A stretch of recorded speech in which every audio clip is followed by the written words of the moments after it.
Sa gitna ng mabilis na pagbabago sa mundo, nananatili ang ating misyon, ang ibahagi ang mensahe ng hindi nagmamaliw na pag-ibig ni Hesukristo para sa lahat.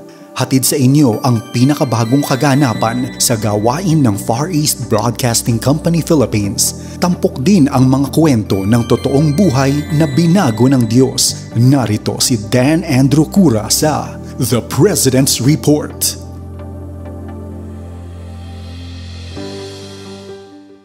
Magandang araw po sa inyo at opisyal na pong nagsimula ang pasukan noong ika-13 ng Setyembre. Ito po ang ikalawang taon ng pagpapatupad po ng blended learning o paggamit ng iba't ibang mga media sa pagtuturo sa halip na sa loob ng classroom sa paaralan. Dulot po ito ng pandemyang ating pinagdadaanan. Ngayong buwan ng Setyembre rin, pinagdiriwang din po natin ang National Teachers Month mula Setyembre 5 hanggang Oktubre 5 o ang World Teachers Day. Ngayong taong ito, ang tema ng selebrasyon ay Gurong Pilipino, Katuwang sa Hamon, Kasama sa Pagbangon. Kaya po ngayon, alalahanin po natin ang mga guro na hindi lamang nagbabahagi ng kanilang kaalaman at kasanayan, kung hindi sumusuporta din sa pagpapahayag ng mabuting balita ni Hesukristo sa kanilang mga mag-aaral.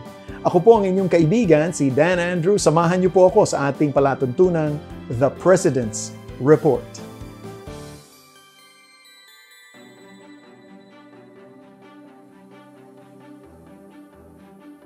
Isa sa mga kilalang kawikaan sa Biblia ay ang patungkol sa kahalagahan ng mabuting pagtuturo mula pa lang sa pagkabata. Ang sabi po sa Kawikaan 22 talatang 6, ituro sa bata ang tamang pag-uugali at hindi niya ito malilimutan hanggang sa kanyang pagtanda. Napakalinaw po ng pagtuturong yan.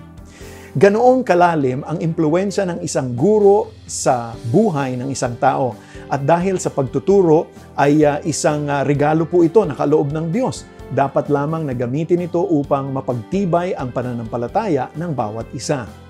Bago ang pandemya, nagkaroon po kami ng pagkakataon na makapanayam si Teacher Melanie Barcovero na tagapakinig po ng ating stasyon sa Cagayan de Oro, ang 103.3 The New JFM, Your Positive Choice. Pakinggan po natin ang kanyang kwento. Ako po pala si Melanie Barcovero. I am a teacher and I live far away from my school. Yung hinahawakan kong klase ay grade 8. Kung ano yung mga naririnig ko sa New J, ibinabahagi ko din sa aking mga mag-aaral. Sa pagiging teacher, malaking bahagi sa akin, para sa akin, na ma-inspire yung mga bata. Kasi sa kanilang edad ay talagang dapat merong spiritual guidance. May mga estudyante na hihingi ng mga payo kasi they were confused.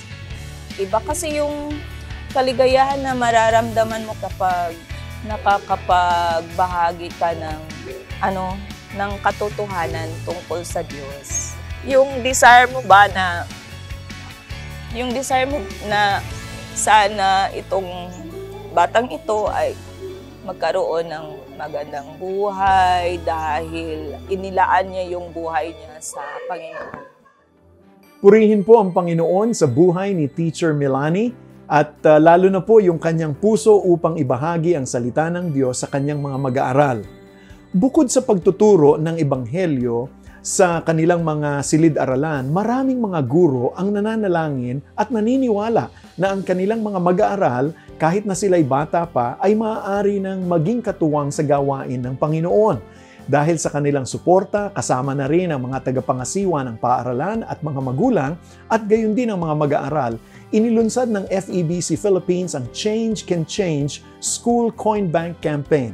Tuwing pasukan, inaanyayahan po ng FEBC Philippines ang mga paaralan upang maging kaagapay ng ating layunin na ibahagi si Kristo sa mundo. Ang Change Can Change ay hindi lamang isang pamamaraan ng pagbibigay sa pagsuporta sa FEBC. Isa rin itong pagkakataon upang turuan ang mga kabataan sa kahalagahan ng pag-iimpok at pagbibigay sa mga nangangailangan. Ang kanilang mga donasyon sa pamamagitan ng Change Can Change ay nakatutulong po upang ipanatili ang ating mga broadcast at makapaghatid ng tulong sa mga komunidad lalo na po sa panahon ng sakuna. Sa pamamagitan po ng pag-ipon ng mga barya o ng change sa coin bank, sa kanilang munting pamamaraan ay nakatutulong sila sa paghahatid ng mabuting balita ni Hesukristo na siyang tanging daan ng kaligtasan, buhay at tunay na kapayapaan. Ipanalangin po natin ang ating mga guro naway patuloy silang pagpalain ng ating Panginoon at bigyan ng karunungan, lakas at proteksyon mula sa anumang kapahamakan. Sa pagharap nila sa mga hamon ng kanilang trabaho, naway lalo silang maging masigasig sa pagtuturo. Isama na rin po natin na ipanalangin ang mga paaralang kaagapay natin sa Change Can Change. Nagpapasalamat po kami sa Panginoon para sa kanilang dedikasyon at suporta. Naway tugunan ng Panginoon ang bawat pangangailangan nila ayon sa kanyang kasaganaan. Kung ikaw ay isang guro, tagapangasiwa ng paaralan, o magulang ng mga batang mag-aaral at interesado kang malaman ang higit pa patungkol sa Change Can Change, abay maaari mong bisitahin ang ating website sa changecantchange.febc.ph o makipag-ugnayan sa ating coordinator na si Ate Hasmin Rojas sa pamamagitan ng numerong 0947-333-5605. At maaari din kayo mag-email sa info@febc.ph o magdala ng mensahe sa Facebook at Instagram @FEBCPH. Nako, para po sa mga teachers natin, Happy Teachers Month! At maraming salamat po sa pagbabahagi ng inyong buhay at kaalaman sa ating mga mag-aaral. Ako po ang inyong kaibigan, si Dan Andrew, at ito po ang ating naging palatuntunang The President's Report. Pagpalain po kayo ng ating Panginoon at parating mag-ingat. Inyong napakinggan ang The President's Report.